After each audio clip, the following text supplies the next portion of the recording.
Parenting is not easy, but you are not alone. Welcome to The Parent Prescription, a podcast where I will give you real but practical advice to navigate the ups and downs of raising healthy, happy kiddos without losing your mind.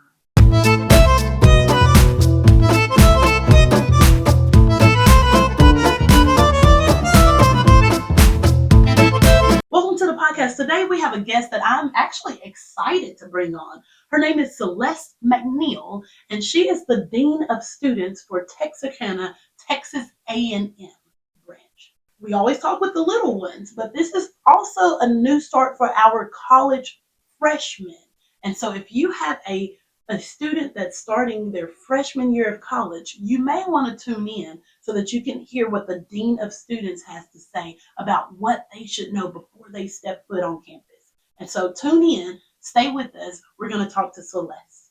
Okay, as I said, we've got Miss Celeste here with us, and I am super excited to have her here because I got the Dean of Students to come and talk to my parents. So I'm excited about that. I'm super excited to be here. So well, good. Thank you. So it's mainly, I want to talk about our freshmen. It's their first time going to college. Mm-hmm. And so I want the parents, they're already kind of nervous because they're sending their kiddos to college, some of them away from home. Yes. And so when we think about our freshmen, give us some things that you say freshmen should know before they step foot on campus. What are some things that you say they really need to know this? Absolutely. Okay, so there's a couple of things. Okay. One, when you're parenting a freshman, it's important to remember that students are getting their independence for the first time, right? And developmentally, they should be doing those things. And I understand as a parent, you want to be there, and you want to herd, and you want to do all the things. But your student, think of this as adulthood with training wheels, right? Like, they can wobble some. Let's not let them fall down, but let's let them wobble a little bit and figure out that balance. Figure it out, yeah.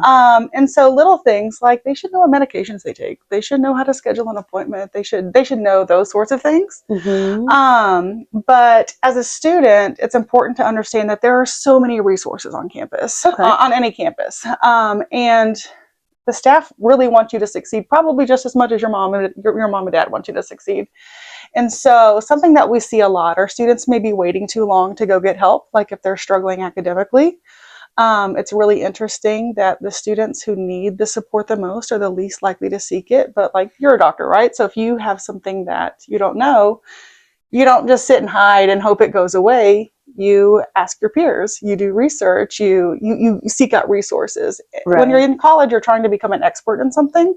So there's nothing wrong with getting help on becoming an expert in that thing. And so students sometimes struggle and maybe wait too long to get help. A lot of students don't understand that it's your first time without PE class. So you got to go to the gym. Your physical wellness is your responsibility for the first time in your life. Well, especially kids that were in athletics, right? If they're not still part of a team when they get to college, which a lot of people are not. No. And they used to be in athletics, not just PE, but on the team. Absolutely. And then you go straight to, I'm just studying and hanging out. So there's a physical wellness component and a social component that's missing, right? A lot of people have never considered who they are if I'm not a football player or if I'm not a baseball player. And so building that network and getting involved socially is going to matter as well, because that's where you create that feeling of connection and belonging. A lot of campuses have access to free gyms, personal training, intramural sports, which are like sports leagues. So if you like football, you can still play on a flag football team. Oh, that's cool. Yeah. Yeah. So that's usually included as part of the student experience, and it's a good way to meet people. Okay. I love that. You touched on a lot of things, especially like when you say waiting too late. Let's go back there for just a second. Waiting too late to get help. Are you meaning like tutoring on campus? Absolutely. Okay. Like I'm sure the library has people that will sit and meet you at certain times or meet small groups to come and tutor. And so they probably have flyers around. Every school is different, but if they do not have flyers or you don't know where to begin, where do they go if they don't know where to begin? So there's a couple of places. One, all faculty members on any campus are going to have office hours. And I know it feels weird to like go and meet with your teacher afterwards, But again, they want to see you succeed. So use those office hours. They don't get as many visitors as you would think. And so they love it when students show up. To just like you said, the library is almost always a great resource. Every campus is going to have tutoring, supplemental instruction, and stuff like that. There's other resources that are like students with disabilities. If you have ADHD or dyslexia, if you had a 504 or an IEP in high school, there's accommodations and resources they can receive as well. We support students get audio versions of their textbooks. We support students in getting extra time on tests and stuff like that if it's necessary for their diagnosis. We get so many students who think that they might not need it, and so then it's an emergency, and now we're not doing well in classes, and we're trying to go and fix things when, go meet those people at the very beginning, just so you know where it is if you need it. If you don't need it, that's fine. Right. But it's a lot easier to proactively prevent an issue than try to retroactively try to fix it and clean it up. Okay. So now this may sound like a silly question, but it's been 20 years since I've started when I went to college. Yeah. So during orientation, do they tell students, hey, this is where, if you had a 504 plan, this is where you go. Come on and restart your 504 or whatever accommodations you have. Like this is, or is that somewhere that their parents need to, when they drop them off, take them around to go and find those places? So it should be a part of an orientation at any campus.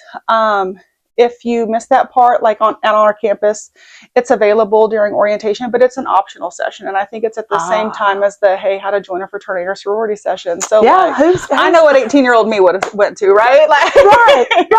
Who would go to that if you have it at the same time as the sororities and fraternities? The good news is every campus is going to have a website, and it's required in the state of Texas, at least, to be in every course's syllabus, like how to access accommodations.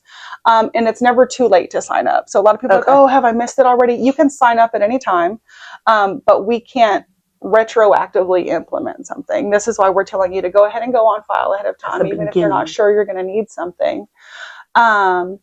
And the process is a little bit different. So the student is in the driver's seat for the first time in high school. It was the school and the parents were kind of leading the process. So it is important for students to understand maybe what their disability is, how it impacts them in the classroom, because again, they're learning how to advocate for themselves. Obviously, we want parents to co-pilot. I meet with students and their parents all the time to discuss accommodations. But whenever we're talking about that ongoing support throughout the semester, it's really helpful and important if they can kind of verbalize, what they need and what they're struggling with as well. Okay, pause. I like to repeat stuff for my parents.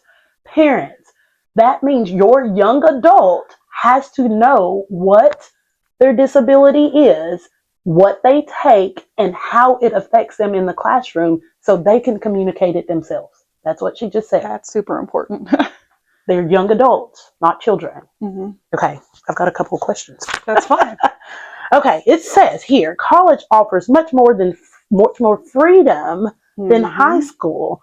How can students balance the freedom of college and their studies and their work life? So I really like that question. I grew up professionally in student engagement, which is the fun stuff, the activities and the clubs and that sort of thing. And a lot of people think that detracts from learning, but there's so much research out there that actually says that supplements or enhances what you're learning in the classroom. So I work with a student organization called the Student Activities Board. And if you're a marketing major, you learn about marketing campaigns, you learn about, PR and stuff like that. Joining an organization like that gives you real world experiences to apply those skills. So getting involved, I will say, is almost just as important as doing well academically. So please, please, please make time for both. But what every student needs is individualized. Your schedule is going to look very different. You're not going to wake up at 7 and you have class until 4 o'clock. So, don't nap every time you have a break. But there's going to be places on campus that'll give you productive and healthy and good ways to have the fun that you're looking for, but it'll still support your learning. And so I would really encourage kind of unpacking all of that. Nice. Nice. Good.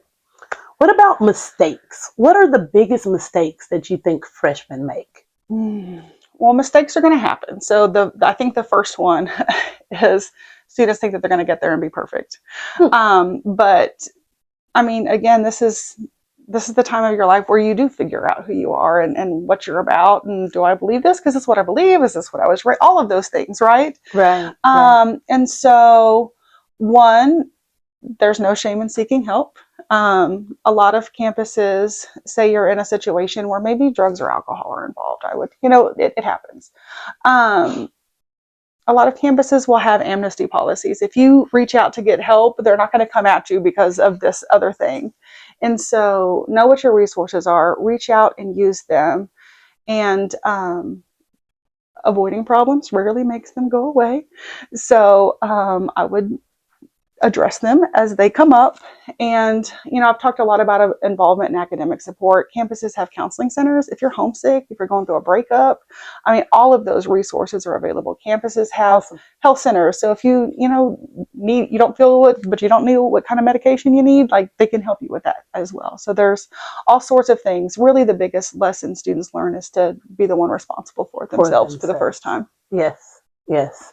And that's a big it's deal. Big. Mm-hmm. That's a big deal, taking responsibility for everything instead of having the parents to do that, and parents allowing them to. Yes. Well, and even as like a higher education, administrator, we're not allowed to visit with parents unless we're specifically unless we have explicit consent to do so. So it is the student's educational record for the first time. And so they have to give us permission to talk to you about anything. Oh, I bet that's going to be hard for some parents. It is. Oh, you already answered these. I've got some rapid fire questions for you. Okay. Okay. One word to describe the college experience. Can I use like a phrase? Like, sure. Yeah. You get out of it what you put into it. Nice. Mm-hmm. Nice. Yes. Yeah. I always think, college should be fun. It should be. Like, and when I'm talking to my high school juniors and seniors and I'm asking about what's the plan, and I'm like, oh, it's going to be so much fun. And the parents are like, and I'm like, no, it should be fun. It should be. That's when you are taking responsibility for yourself, but you don't have as many responsibilities as you will when you finish. Like, it should be fun. Absolutely. I compare it a lot to, say you're going on a boat across the ocean, right? From here to Europe.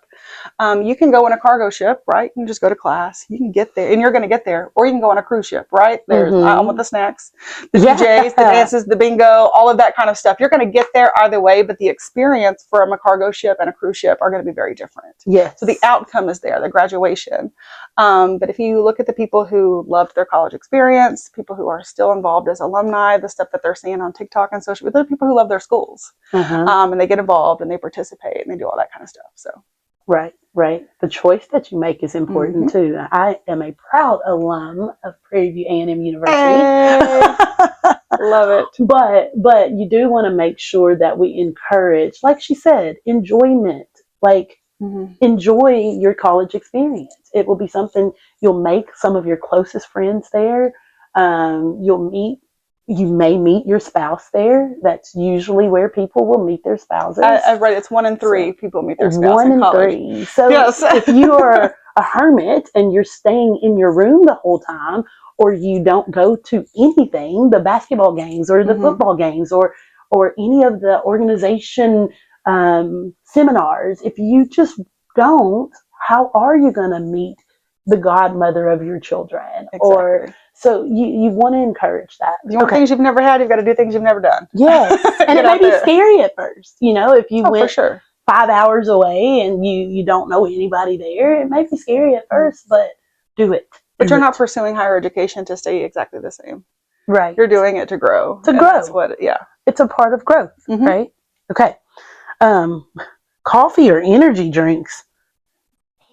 Oh, I'm sorry. Coffee or energy drinks? Both you will find readily available on most college campuses. I've seen it kind of get scary if people go too hard. So if you choose to partake in coffee or energy drinks, I would just maybe keep it limited, maybe once a day. Please. Once a day. Please. Okay. Study places. Is it better to study in your room, or is it better to go out and study in the library? What's better? So everyone's different and they have their own preferences. Like I know for me, I like to be in the same place every time. So like I know where my pens are and I know where my highlighter, that kind of stuff. But some students do, like if you have a noisy roommate and you live on campus, maybe studying in the library is a better option for you. I have a student who there's study rooms with whiteboards, and they like to be able to write on the whiteboard to start their studying. My advice would be to just develop a consistent routine and find out what works best for you. Just because the smartest person in your class studies one way doesn't mean that's the only way to study. I mean, obviously learn from them if you can. Right.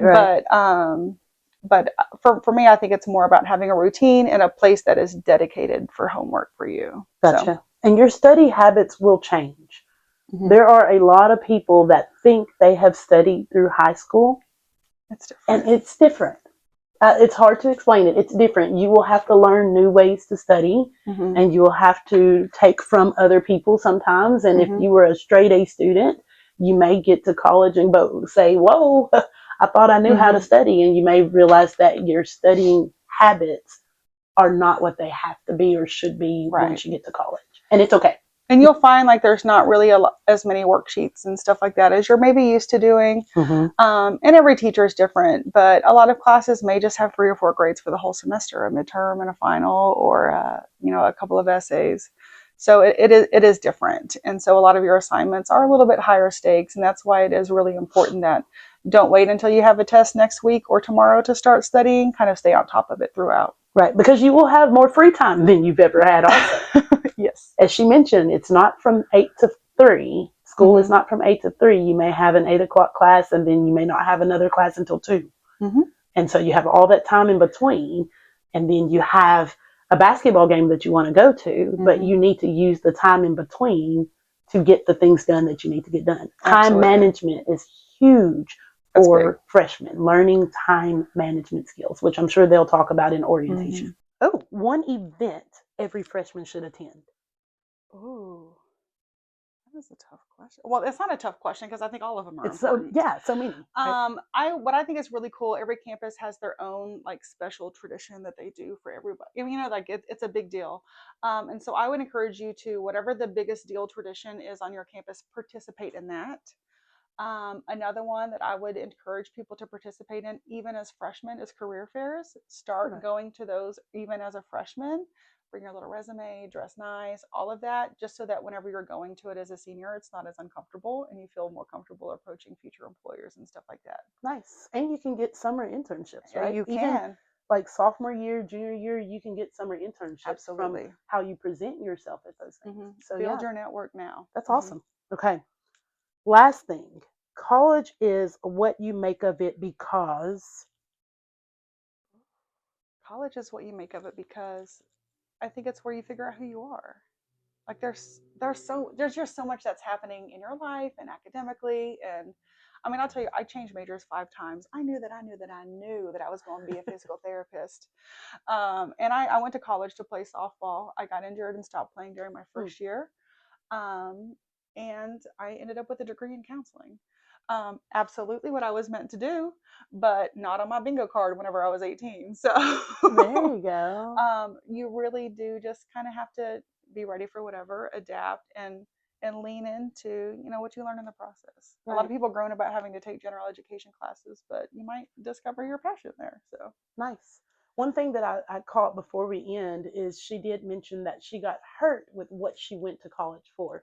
And so we do have to realize that life still happens when we go off to college.